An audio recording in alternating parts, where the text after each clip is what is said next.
बिल्कुल, और देखिए शुरुआत हम कर रहे हैं पहली बड़ी खबर के साथ। पंजाब के पूर्व मुख्यमंत्री चरणजीत सिंह चन्नी ने पुंछ के आतंकवादी हमले को बीजेपी का स्टंट करार दिया।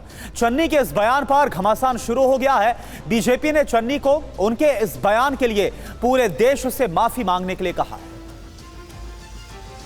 तैयार करके हमले करवाए जाते हैं, ये बीजेपी को जिताने का एक स्टंट होता है। इसमें सच्चाई नहीं होती। लोग मरवाने और लोगों के लाशों पे खेलना, ये बीजेपी को आता है। पंजाब के पूर्व मुख्यमंत्री चरणजीत सिंह चन्नी के इस बयान की बीजेपी ने निंदा की है। जो उनकी शहादत है उनका अपमान करने का किसी को भी हक नहीं है, और मैं जो बयान चरणजीत सिंह चन्नी ने दिया है, मैं उनके इस बयान की कड़ी शब्दों में निंदा करता हूँ। मैं ये चाहता हूँ कि उनको अपने इस बयान के लिए सारे देश से माफी मांगनी चाहिए। ये वो लोग हैं कांग्रेस के और इनके सहयोगी दल जो पार्लियामेंट पे अटैक करने वाले अफजल गुरु को भी रात को 2:30 बजे अदालत खुलवाकर उनकी फांसी की सजा माफ कराने के लिए प्रयासरत थे। कांग्रेस के लोग वो हैं जो टुकड़े टुकड़े गैंग जो भारत का नामो निशान मिटा देना चाहती है, उनको भी अपने राजनीतिक दल में शामिल करवाते हैं और पार्टी की टिकट देते हैं। कांग्रेस ने जो देश का साथ अन्याय किया है वो देश कभी भूलेगा नहीं। जम्मू कश्मीर के पूर्व डिप्टी सीएम कविंद्र गुप्ता ने भी चन्नी के बयान पर कांग्रेस को हद में रहने की नसीहत दी है। कांग्रेस हमेशा से आतंकवादियों की समर्थक रही है। इनके बड़े नेता पाकिस्तान में जाकर के और दूसरे देशों में जाकर के खालिस्तान या दूसरे आंदोलनों का समर्थन करते हैं। पंजाब को बर्बाद करने वाले ये लोग हैं। आप अपने में रहिए। पुंछ के बारे में क्या आपको पता है? कभी जाकर के देखा भी है? पुंछ में भारतीय वायुसेना के काफिले पर आतंकी हमले के तार चीन से जुड़ते जा रहे हैं। बताया जा रहा है कि हमले में स्टील की गोलियों का इस्तेमाल किया गया। पुंछ के आतंकी हमले को लेकर सुरक्षा बलों ने पूछताछ के लिए 6 लोगों को हिरासत में लिया है। शुरुआती जांच में पता चला कि हमले में आतंकियों ने अमेरिका में बने M4 राइफल और AK-47 का इस्तेमाल किया। इस हमले में भारतीय वायुसेना के जवानों को निशाना बनाने के लिए स्टील की गोलियों का इस्तेमाल किया गया। आपको बता दें कि स्टील की ये गोलियां चीन के जरिए पाकिस्तान पहुंचती है और फिर वहां से सेना के जरिए आतंकियों को इसकी सप्लाई की जाती है। अब आतंकी उसी गोलियों का इस्तेमाल सेना के खिलाफ हमले में कर रहे हैं।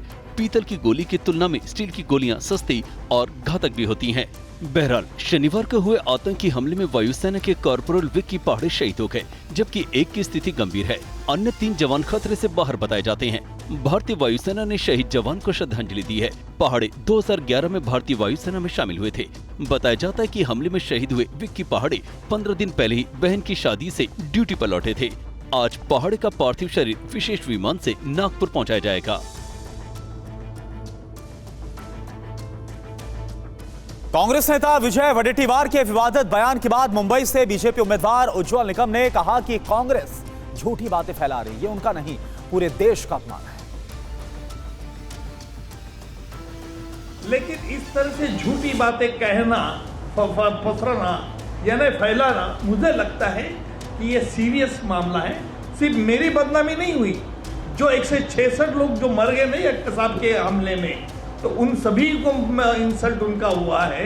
और इनडायरेक्टली क्या आप पाकिस्तान का कोई एजेंडा इस प्रकार चलाना चाहते हो? क्या कसाब को आप इनोसेंट करना चाहते हो? ये बड़ा सवाल है। नागपुर में कांग्रेस नेता विजय वडेट्टीवार के घर के बाहर बीजेपी युवा मोर्चा ने प्रदर्शन किया। बीजेपी उज्जवल निकम के खिलाफ दिए बयान से नाराज।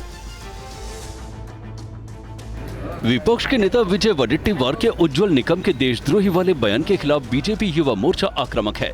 नागपुर में वडेट्टीवार के घर के बाहर कड़ी सुरक्षा के बावजूद बीजेपी युवा मोर्चा ने प्रदर्शन किया। सुरक्षा कर्मियों के साथ उनकी धक्का मुक्की भी हुई। दरअसल वडेट्टीवार ने दावा किया कि 26/11 मुंबई आतंकवादी हमले में मुंबई पुलिस के अधिकारी हेमंत करकरे की हत्या जिस गोली से हुई थी वो कसाब की बंदूक से नहीं बल्कि एक पुलिस अधिकारी की बंदूक से चली थी जो आरएसएस समर्थित थे।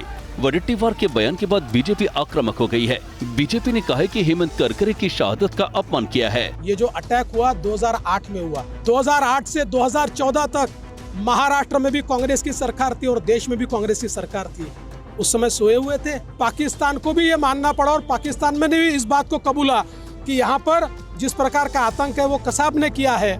और हमारे ही देश में कांग्रेस का विपक्ष का नेता कहता है कि कसाब ने करकरे जी को नहीं मारा, ये शहीदों का अपमान है, ये पाकिस्तान की भाषा कांग्रेस बोल रही है। महाराष्ट्र में विपक्ष के नेता विजय वडेट्टीवार ने उज्ज्वल निकम के बारे में क्या कहा, ये भी आपको सुनवाते हैं। हेमंत करकरे साहेबांचा ती गोळी कसाबच्या बंदुकीतली नव्हती, कुठल्या अतिरेक्यातली नव्हती, तर ती गोळी एका पोलीस अधिकाऱ्यांची होती, RSS समर्पित। त्यावेळेस ते पुरावे लपवणारा देशद्रोही कोण असेल तर तो उज्ज्वल निकम आहे। आणि अशा देशद्रोहाला जर तिकीट भारतीय जनता पक्ष देत असेल तर मात्र हे देशद्रोहांना पाठीशी घालणारा पक्ष आहे का, हा प्रश्न येतो आहे।